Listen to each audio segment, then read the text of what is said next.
नमस्कार, ओम साई राम।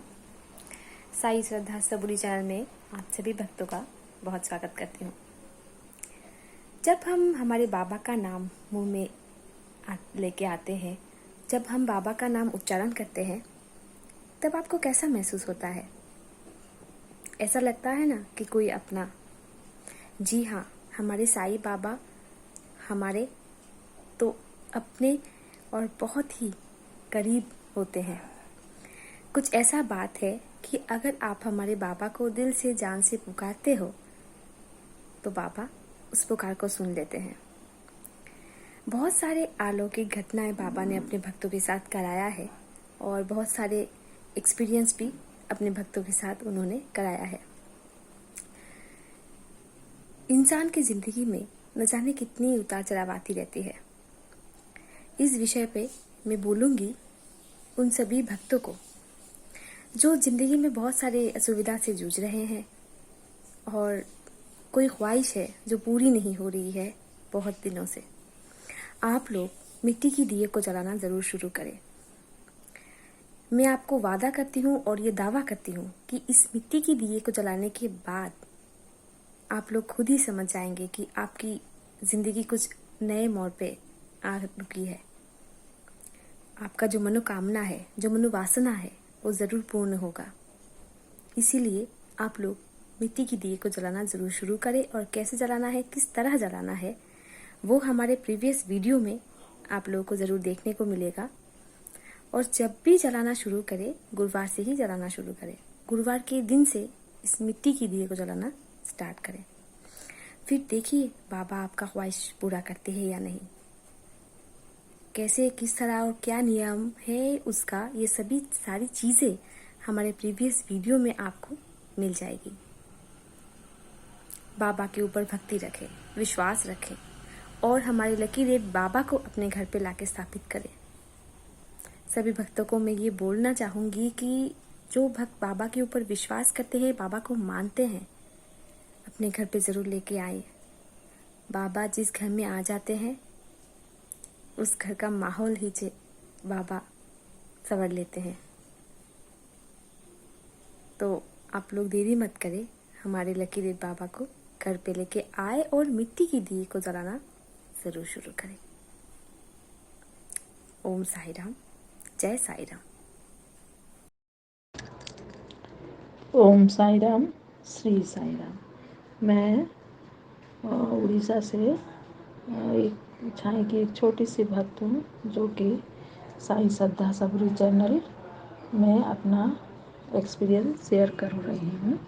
और मैं सोनाली दीदी और साई श्रद्धा सबुरी चैनल की बहुत ही आभारी हूँ जिन्होंने मुझे यह मौका दिया, अपना ये एक्सपीरियंस शेयर करने का मौका दिया। बात ये है कि साईं भक्ति में जो आनंद अनुभूति होती है और उस जो चमत्कार होते हैं उसमें जो आनंद की अमृतमय वर्षा होती है, उसका एक बूंद भी अगर आपको मिल जाएगा तो आपका जीवन अमृत और आनंदमय हो जाएगा। ऐसी मेरे साथ भी एक घटना घटी है जिसे कि मैं आपको बताना चाहती हूँ। बात सन 1917 की है। मेरे पति बैंक में जॉब में थे, तो हम लोग सन 18 में रिटायरमेंट हो गया हमारा। मई में हम लोग वापस आ गए भुवनेश्वर। वहाँ पर हमारा घर में हम लोग रहने लगे और थोड़े नए फ्लैट थे तो उसमें हम लोगों के सामान थोड़ा इधर उधर सेट करने में हमें थोड़ी तो कठिनाई होने लगी। चलो जैसे भी हो गया सब कुछ। इस समय एक घटना ऐसी हुई जिसको कि मैं भी नहीं जानती थी। मैंने अपने सारे जेवर, मेरे सारे जेवर जो थे मेरे मायके के और मेरे मैंने कुछ बनाए थे, वो सब जेवर मैंने एक जगह रखे थे। अब वो जेवर कहाँ गए मुझे नहीं मालूम। और इसी समय की बात थी, जब गए तब मुझे पता नहीं चला। उसके करीब 3 महीने बाद शायद अक्टूबर में ये घटना हुई, दीपावली के समय। जेवर रोज रोज कौन निकाल निकाल के पहनते हैं, तो हम तो ऐसे कभी ओकेजनल में पहनते हैं, तो मुझे नहीं आइडिया था। फिर मैंने दिवाली को निकाला पहनने को, तो उस समय मुझे नहीं मिला। फिर मैंने बोला कहाँ रख दिया। फिर उसके बाद मैंने उस समय इतना ध्यान नहीं दिया। उसके बाद मैं खोजना आरंभ किया मैंने सब जगह, अपना घर, बेड से लेके, अलमारी से लेके, ड्रॉ से लेके, सारे जगह चप्पे चप्पे मैंने छान मारे, कहीं भी मुझे नहीं मिला। अब मेरे पति को मालूम नहीं। मैं तो जब मुझे कंफर्म हो गया कि सामान मेरे पास है नहीं, तो ना मैंने अपने पति को पकड़ पकड़ के खूब रोया। तो उन्होंने बोला मुझसे, क्यों, क्या तबीयत ख़राब है, क्या हो गया? तो मैं बोली नहीं हुआ कुछ नहीं है, मेरे सारा सामान नहीं मिल रहा है। तो उन्होंने कहा देखो ढूंढो कहाँ होगा, अच्छे से ढूंढ लो, मिल जाएगा। तो मैं बोला नहीं, मैं रात रात में मुझे नींद नहीं आती थी, मुझे रात में क्या दिन में क्या मुझे नींद ही नहीं आती थी। तो मैंने क्या किया कि जब सो जाते थे मेरे पति, मैं रात में सारी मतलब अलमारी वगैरह खोल खोल के, सब एक एक चीज़ खोल खोल के रोज़ रात को मैं अपना ढूंढती थी। और फिर सुबह हो जाती थी, 2-3 बज जाते थे। रात के 11 बजे स्टार्ट कर 2-3 बज जाते थे, क्योंकि घर में तो आना जाना लगा रहता था, मेरा दिमाग सही से चल नहीं रहा था। तो इस तरह मैंने खूब ढूंढा, नहीं मिला। तो मैं कंफर्म हो गई कि मेरा नहीं है। तो मेरी 2-3 सहेलियां हैं जो मुझसे क्लोज है, और मुझे ये भी पता चल गया, मैंने अपना सब रिकॉल किया कि किसने लिया है और किस दिन लिया है, ये भी मुझे पता चल गया। क्योंकि एक दिन मुझसे थोड़ी चूक हुई थी क्या, कि मैंने अपना बेडरूम लॉक नहीं किया था, और उसके बाद मैंने आके ढूंढा नहीं, और उसके बाद मैंने पहना नहीं कोई सामान, तो मुझे लगा उसी दिन का गया हुआ है। तो फिर मैंने खूब ढूंढा, नहीं मिला। तब मैं कंफर्म हो गई कि उसी दिन गया है और उसने ही लिया है, जो कि मेरे घर में काम करती थी। और उसकी एक्टिविटीज़ भी मैं देख के पहचान जाती थी कि ये पहले अलग टाइप से थी, अब थोड़ी अलग टाइप से। अब घर में अकेले है तो वो आती नहीं है, जाती नहीं है, जैसे उससे बहुत ही डर लगता है, इस टाइप से कोई नाम ना दे दे चोरी का, इस टाइप से करने लगी। तो मुझे कंफर्म हो गया।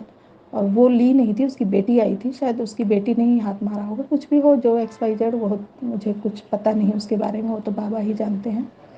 तो मैंने क्या किया, मैं यहाँ नाम अपना इसलिए नहीं बता रही हूँ कि मेरे यहाँ पे रहने से वो लोग भी हैं, वो गरीब लोग हैं, 2-4 घर के काम करते हैं, तो कहीं लोगों के सुनने के बाद लोगों उसे हटा ना दे।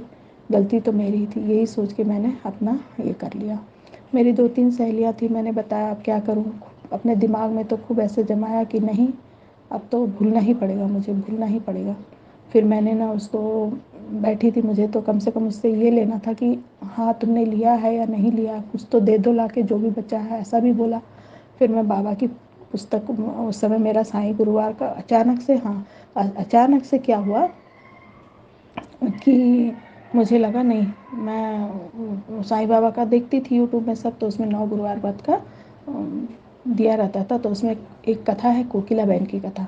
तो उसमें क्या है, उसमें लिखा है कि ऐसा व्रत करने से उनको फ़ायदा हुआ, उनकी जेठानी को भी फ़ायदा हुआ, उनके रिश्तेदार और उनके अड़ोस पड़ोस किसी का गहने का डिब्बा मिल गया, किसी का लड़की की शादी हुई, इस तरह से। तो मेरे मन में तुरंत आया, मैं बोली नहीं, मैं तुरंत अब बाबा का ही व्रत करती हूँ। तो मैंने 9 गुरुवार का व्रत रखा। उसके बाद 9 गुरुवार बीत गए। फिर कुछ उस समय तो मेरे कुछ, मैंने उससे बुलाया, गुरुवार का दिन था, मैंने उससे बुलाया, मैं बोली इधर आओ। तो आई, मैं बोली देखो ये बाबा की साई सच्चरित्र किताब है, इसको पकड़ कर बोलो कि तुम ना जो बोलोगी झूठ नहीं बोलोगी, सच ही बताना। हाँ, और इसको सच ही बताना, झूठ मत बोलना। और जो कुछ बचा है तुम तो अपने गरीब हो, तुम उसको दिन रात पकड़ कर बैठे रहोगी तो क्या होगा, तुम्हारे घर से भी चोरी हो जाएगी, तो मुझे ला दो, मैं तुमको कुछ भी उसमें से दूंगी। ऐसा करके मैंने कुछ सोचा, मैं बोली तुम्हारे पास भी नहीं रहेगी। तो उसने बोला, तुरंत बोला देखती हूँ, मैं घर जाके पूछती हूँ, क्या मालूम मेरी बेटी ने कभी हाथ मारा होगा या उठाया होगा। तो मैं कंफर्म हो गई कि उसने लिया है। फिर वो आके बोली नहीं मेरी बेटी नहीं बोल रही है। तो मैं ठीक है करके फिर मैंने बाबा के पास बहुत रोया धोया, सब किया सब किया। फिर 9 गुरुवार के व्रत पूरा हुए। फिर मैंने एक बार और व्रत किया 9 गुरुवार का, वो भी व्रत पूरा हो गया। अब मैंने छोड़ दिया बाबा को, बाबा तुमने जो करना है करो, मेरा तो सारा कुछ चले गया, अब मैं क्या करूँ, बस छोड़ दिया मैंने। अब उसके बाद मेरी 2-3 सहेलियाँ जो कि क्लोज़ हैं, उन्होंने बोला कि अरे तुम जाओ थोड़ा अपना लॉकर तो देख लो, लॉकर में होगा लॉकर में होगा। मैं बोली सुनो, मैं ना आई हूँ तो मुझे फुर्सत नहीं है कभी लॉकर जाने की, और मैं लॉकर में जाके क्या देखूँ। मैंने अपना सामान रखने के लिए जब गया ही नहीं, कभी पहनने के लिए निकाला ही नहीं, लॉकर में क्या जाके देखूँ। मैंने रखा ही गई नहीं हूँ निकाल रखने के लिए, तो लॉकर में क्यों जाऊँ, मैंने रखा ही नहीं है बिल्कुल। फिर पता नहीं मेरा गुरुवार ख़त्म हो गया, तो एक बार मैंने बोला, शायद अप्रैल वगैरह का महीना होगा, मुझे याद नहीं आ रहा, अप्रैल मई का महीना होगा। फिर मैंने एक बार ऐसे ही लॉकर गई कि चलो मैं देखती हूँ, लॉकर में जाके देखने के लिए हिसाब से नहीं गई। मैं ऐसे मन में सोचा नहीं था कि मेरे लॉकर में, बोली नहीं मेरे कुछ बच्चों के लिए मैंने गहने खरीद रखे हैं, तो मैं उस हिसाब से गई लॉकर में कि बच्चों के गहने और क्या क्या उसमें क्या थे, तो मुझे पता नहीं चल रहा है। उसमें तो मेरे बच्चों के छोटे छोटे जो छोटे पैदा होते उस समय की चैन, छोटी छोटी अंगूठियाँ, लॉकेट, सारे कुछ थे जो जो मेरे निकल गए थे। तो मैं बोली देखती हूँ वहाँ पे क्या बचा है क्या नहीं है, मुझे कुछ याद नहीं आ रहा, क्योंकि हम लोग के ट्रांसफ़र ये में हम लोग कभी गहने इतना इधर उधर नहीं करते हैं। तो मैं जाके वहाँ पे देखी तो मुझे एकदम अचंभा लगा कि मेरे जितने सारे गहने खो गए थे, सारे गहने उसमें रखे हुए हैं। तो मैं बोली ये ऐसा कैसा हो गया, मैंने तो घर से तो आई नहीं हूँ, मैं तो कभी लॉकर में ला के रखी भी नहीं हूँ, फिर आया कैसे गहना। तो मैंने क्या किया कि उस समय मैंने आके रखा, मैं दिमाग में तो मेरा चल ही रहा था ऐसे ही कि पता नहीं कैसे यहाँ कैसे रखा, मैंने कब रखा कुछ समझ में नहीं आ रहा था। फिर मैं एकदम अचंभित हो गई थी, मुझे मतलब कंफर्म हो गया था मेरा गहना यहाँ है, लेकिन मैंने रखा कब यहाँ ला के, मुझे यही चिंता थी कि मैंने रखा कब यहाँ ला के, मैंने तो रखा नहीं है। और फिर मैं बोली यहाँ आया कैसे, जब मैं आई मई 18 को जब मैं यहाँ आई, उसके बाद तो मैं लौकर गई नहीं हूँ।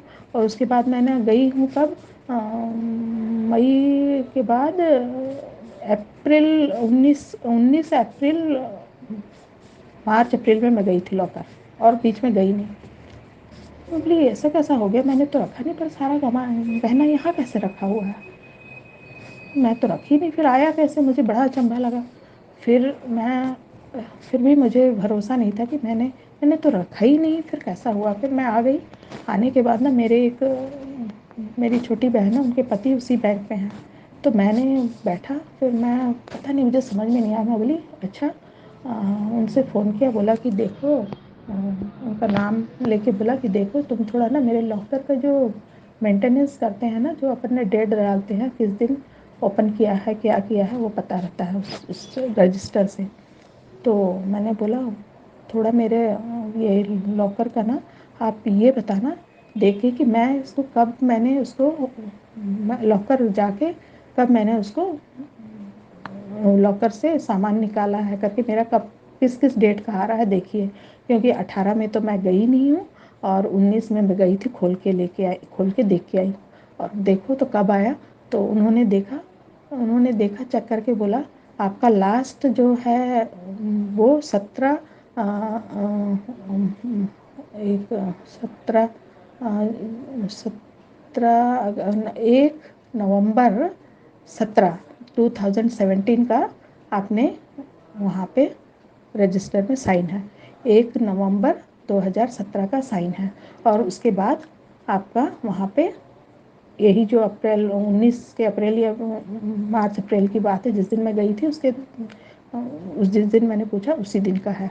तो मैं बोली, फिर मुझे लगा अरे मैं तो जब बॉम्बे गई थी 2017 में, तब मैंने वहाँ से गहने निकाले थे, नवंबर का 1 तारीख था, मुझे याद है 17 नवंबर 1 तारीख था 2017 में, और ये 18 में गई नहीं हूँ, 19 में वहाँ कैसे पहुँच गया। तो बस कुछ नहीं, मुझे सब समझ में आ गया, ये सब बाबा का ही किया धरा है, बाबा ने ही सब किया है। इतना आनंद मुझे मिला, इतना मिला कि मैं उसे भूल नहीं सकती। बाबा सच में महान है, उनका चमत्कार कोई नहीं ये कर सकता। बाबा ने मेरा सामान मुझे दिला दिया ना, जैसे बोलते हैं ना, वो लेडी को भी पता चल गया और ना नहीं उस लेडी का कुछ हुआ और ना किसी को कुछ पता चला। बाबा ने मेरा मैं किसी गरीब को सताने की मेरी कोई इच्छा नहीं है, कि किसी गरीब को बद्दुआ देने की इच्छा नहीं है, कि किसी गरीब को दाना डुबाने की इच्छा नहीं है। बस सब है तो ठीक ही है, लेकिन किसी को एक्सपोज भी मत करो। बाबा है, सब देख लेंगे, वही सब करेंगे, वही सुधारेंगे सब। बस इसी आनंद अनुभूति के साथ ओम साई राम। फिर एक अगले अगले अनुभूति के लिए मैं आपसे अब फिर शेयर करूँगी। श्री साई राम, जय साई राम।